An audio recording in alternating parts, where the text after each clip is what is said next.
Alhamdulillahi Rabbil Alameen wa sallallahu wa sallam wa baraka ala Nabi Muhammadin wa ala alihi wa sahbihi ajma'een. Welcome, brothers and sisters. Thank you for joining me. Yesterday, we began a series where we were talking about some of the harmful activities that we should avoid during the quarantine and beyond.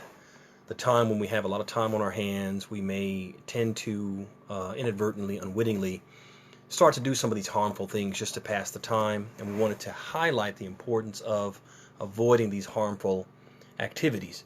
And yesterday we specifically spoke about al-ghiba, backbiting. Today we want to talk about another one of the harmful activities which we should strictly avoid falling into, a crime in Islam that we should strictly avoid committing, and that is the crime of an-namima, gossiping with malicious intent. And the one who does it is referred to as a namam, gossips with destructive motives. Rahimahullah ta'ala, when he defined a namam, the one who gossips with a destructive motive, he defined him in this way. He said, الذي يمشي بين الناس ويحرش بينهم وينقل الحديث لفساد ذات البين. He said, the one who circulates amongst various groups of people and sows discord amongst them, trafficking their words to ruin their relationships. Trafficking their words, I take what you say and I carry it to somebody else and tell them what you said, and then that's going to rile you up and you're going to respond, and I'm going to take that, right? And my intention in this whole exercise is to ruin their relationship.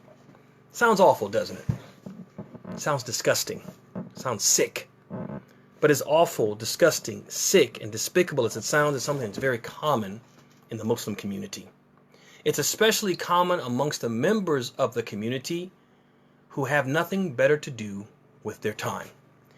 So today, what I want to talk about regarding this subject is, one, what does our religion say about this common pastime in our community? And also talk about some strategies that we can use to avoid falling into this heinous crime. What does our religion say about an-namima, gossiping with malicious intent?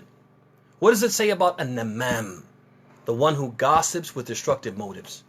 First of all, our religion teaches us that a namam is the worst kind of person. In Islam, the worst kind of person is a namam, the one who traffics this gossip and does it with malicious intent.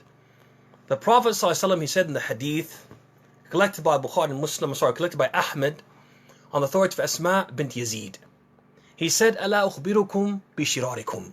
Shall I not inform you of the worst of you? Who's the worst type of person? Shall I not tell you who it is? Al-masha'una bin namima, the one who circulates injurious gossips.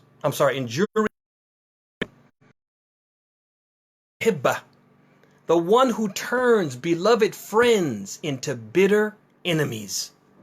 Al-baghun lil-bura'a al-anat, the wretched sinner who unjustly targets the innocent. This person isn't bothering anyone, but this person makes it his business to create trouble and problems for that person. The Prophet said that person who does that is the worst of people.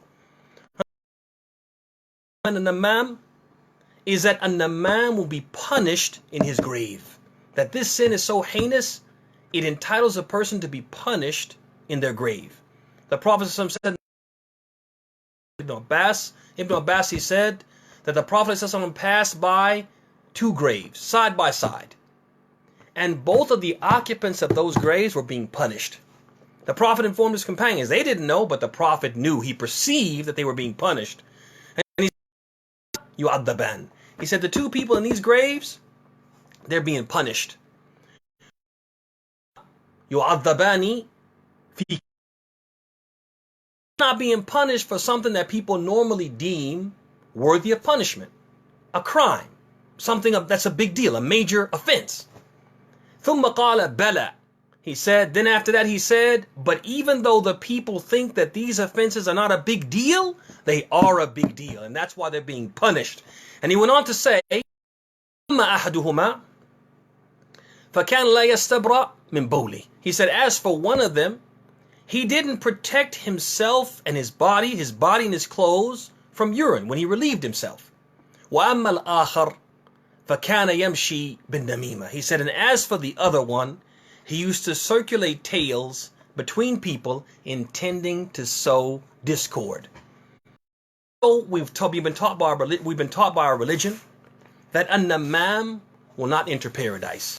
A namam is a namima.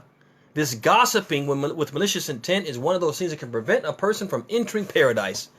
The Prophet said in the hadith, لا يدخل الجنة namam. A gossiper will not enter paradise. Brothers and sisters, things that if we think about them should make us want to avoid this crime. This crime, which is very common, it should make us, these things should send up a red. That's radioactive right there. You'll be punished in your grave. You'll be considered the worst of people, and you won't. I want no part. The question comes, well, how do we avoid this crime, which is very common in our community? So I want to mention a few strategies, ala ujala, and we'll close with those. The first strategy, brothers and sisters, is don't listen when people talk about others. Somebody's about to open their mouth and they're going to say, so-and-so said, or I heard such and such say. Whether they're saying that they said it about you, or they're saying that this one said it about that one, don't listen to that. Close your ears. Tell the person, stop talking. I don't want to hear it. And if they insist, get up and leave. Get up and walk away. Don't be in their presence. Don't stay in their presence and they're talking about people. Why? Because if you don't listen to the story, you can't possibly know the story. And if you don't know the story, you don't listen to the story, and then you can't tell the story. You won't be able to commit a namima aslan in the first place. The second strategy is follow the advice given to us by Sallallahu in the hadith in which he said, "Man yu'minu billahi wal yawm al-akhir, falyaqul khayran aw liyasmut." Whoever believes in Allah and the last day, let him speak good. Let him say good things. Let him speak things beneficial, or let him remain silent. If there's no good in what you're going to say, or you're not sure, I don't know if it's good, bad, I'm not sure, then just what? Then just be quiet. If you're not certain it's good, then just be quiet. That's the second strategy. Third strategy is put yourself in the shoes of the one about whom you are speaking. Put yourself in the shoes of the one about whom you are speaking, or the one to whom you are carrying the tale. Put yourself in that person's shoes. Brothers and sisters, how many relationships have we seen destroyed by a namima? Relationships between husband and wife. Relationships between best friends. People who've known each other all their lives, went to grade school together, middle school together, high school together, college, whatever. Their families know each other. And somebody comes and says, taken out of context, embellishing it, and those two people who have been friends for years become enemies. We've seen it. How many times have we seen relationships within the masjid, within the community destroyed? This group of people no longer speaks or associates with that group of people. There's enmity. Somebody said, some tale that they carry. Relationships between imams and their congregations. Between imams and their boards. We've seen it. We've seen the destructive nature, the destructive consequences, the destructive impact and repercussions of this namima. Each of us has to put ourselves in the shoes of the one who you will earn. And think about the punishment you may receive. Think about, before you speak and you're going to carry a tale, think about these three things. Think about the harm you will potentially cause, sin you will earn, and the punishment you may receive in exchange.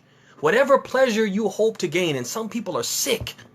They get sick pleasure out of creating misery, causing discord for other people. But whatever pleasure they get, whatever gratification they get, it will not be worth the sin, the harm, and the punishment they'll potentially cause. So if you think about those things, that will deter you from being from the people who commit a namima. May Allah subhanahu wa ta'ala make us from those who listen to the talk and follow the best of it. May Allah subhanahu wa ta'ala, Nas Allah subhanahu wa ta'ala, we ask Allah, we ask Him, and yu'allimana ma yanfa'una, wa yanfa'na bima 'allamana. We ask Allah subhanahu wa ta'ala to teach us that which will benefit us, and to benefit us with what He teaches us. We ask Allah subhanahu wa ta'ala, you believe from those who reach this blessed month of Ramadan, and we ask Allah subhanahu wa ta'ala to make us from those who meet him on the day of judgment, and he forgives us and enters us into his paradise. هذا وصلى الله وسلم وبارك على محمد وعلى آله وصحبه أجمعين. السلام عليكم ورحمة الله وبركاته.